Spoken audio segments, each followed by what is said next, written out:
Se não quiser falar de viva voz, ok? Vou fazer a primeira pergunta, abrindo aqui o nosso leque, né? Na sua fala, você citou ali pontualmente a questão da hermenêutica das minorias, né? E eu queria que você falasse um pouco mais sobre isso, né?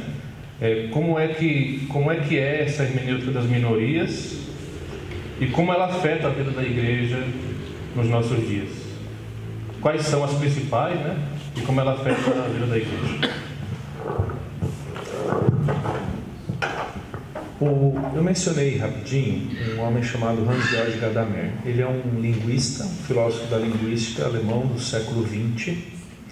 E ele propôs um negócio que veio a ser chamado de Reader Response. Reader Response significa a resposta do leitor. O Gadamer ele sugeriu a ideia de que sentido ele está preso ao tempo e ao espaço. Então, cada época, cada contexto, cada grupo produz um sentido do texto. É o que ele chama de fusão de horizonte. O horizonte do texto e o horizonte do leitor. Quando esses dois personagens se encontram, há a produção de sentido. Então, cada vez que alguém lê o texto bíblico, um sentido novo é produzido. E ele era extremamente favorável. Essas partes, por causa do horário, tive que cortar tudo, né? Então, cada vez que um grupo, que um personagem, ele pode ser asiático, indígena, feminista, homoafetivo, negro, as chamadas minorias, cada vez que um desses grupos lê a Bíblia, há a produção de um novo sentido. E cada um desses se apropria desse sentido e o defende como sua teologia.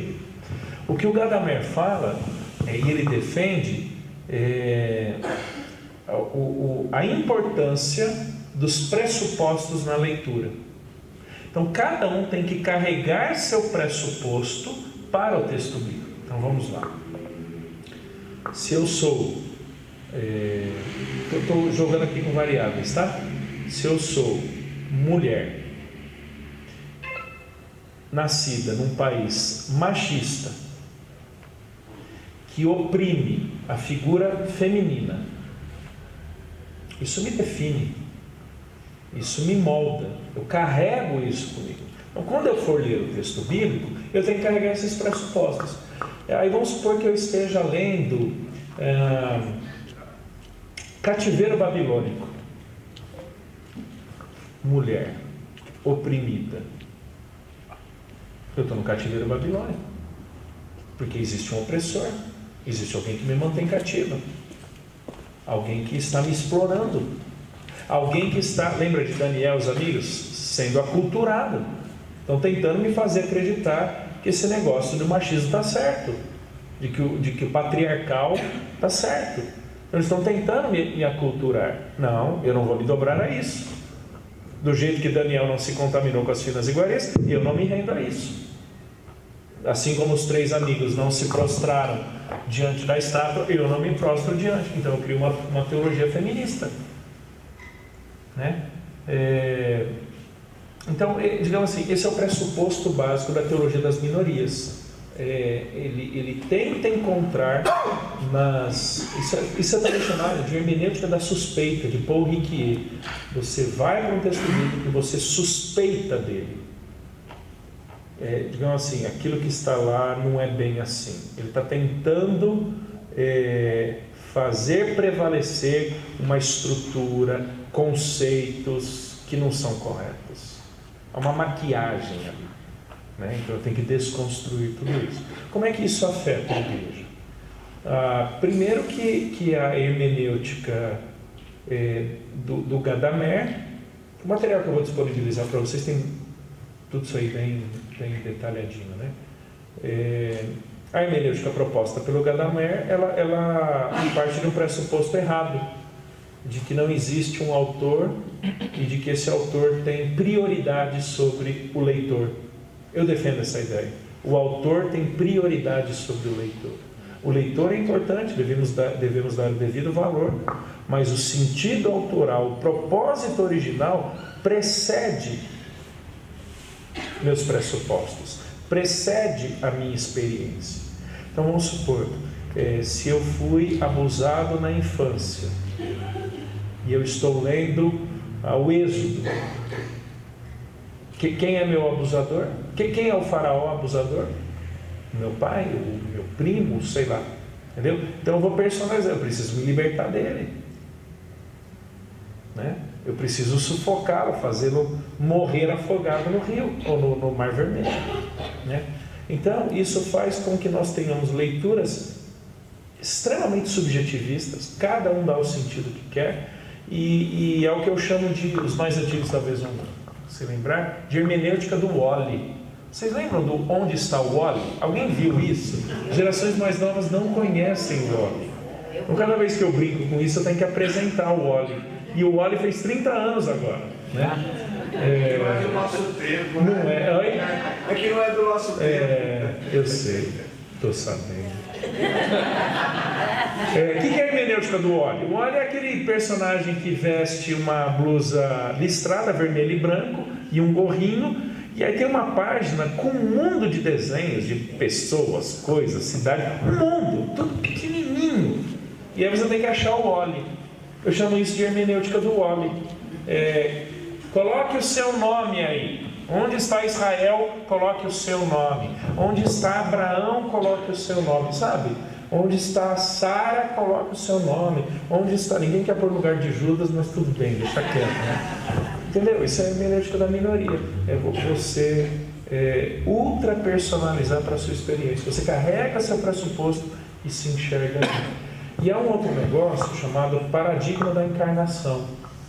O que é o paradigma da encarnação? Naquela época do primeiro século, Jesus, por onde ele nasceu homem, judeu, de Nazaré, que era o pior. Pode vir alguma coisa boa de Nazaré? Ou seja, entendeu? Ele se encarnou o pior do pior. Tá bom?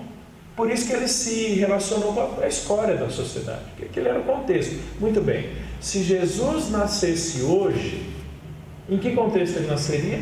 Isso é real, tá bom, gente? Tem gente propondo essa teologia encarnacionista. É o que serviu de base. Se você for lá na internet, você acha isso. A peça teatral de um Jesus transexual. Viram isso? Já ouvi falar. Esse teatro chegou a ser apresentado em muitos lugares, em tantos outros foi vetado esse teatro.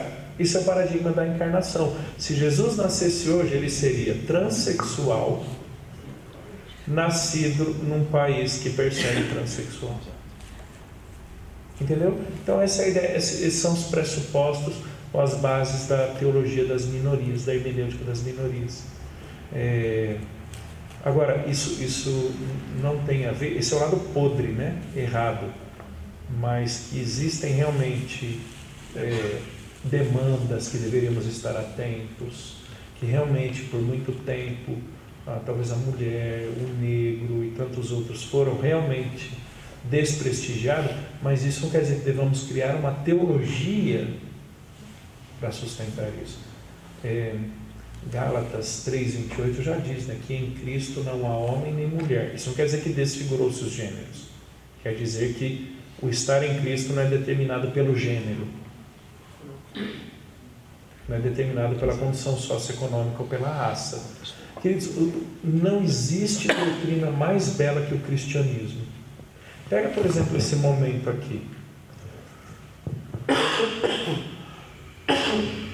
Vou mencionar, por exemplo, temos, até onde eu saiba, 3 nações diferentes aqui. Temos Brasil, temos Moçambique, temos Venezuela. Alguém está aqui porque é brasileiro, venezuelano ou moçambicano? Não, a gente está aqui porque a gente é irmão em Cristo, tudo bem? Temos homens e mulheres. Alguém está aqui porque é homem ou mulher? Não, a gente está aqui porque é irmão em Cristo. Temos aqui pessoas com nível superior, pessoas que talvez não tenham terminado o ensino médio. Estamos aqui por causa da nossa condição acadêmica? Temos aqui pastores e líderes e temos pessoas que não são pastores e líderes. Alguém está aqui na qualidade de pastor, líder ou... Não, estamos como irmãos em Cristo, não é? A gente não vai carregar nada disso para o céu. Não é assim que Deus nos enxerga. Deus nos enxerga por Cristo, né? Entre nós e Deus há uma cruz, e é essa cruz que nos define.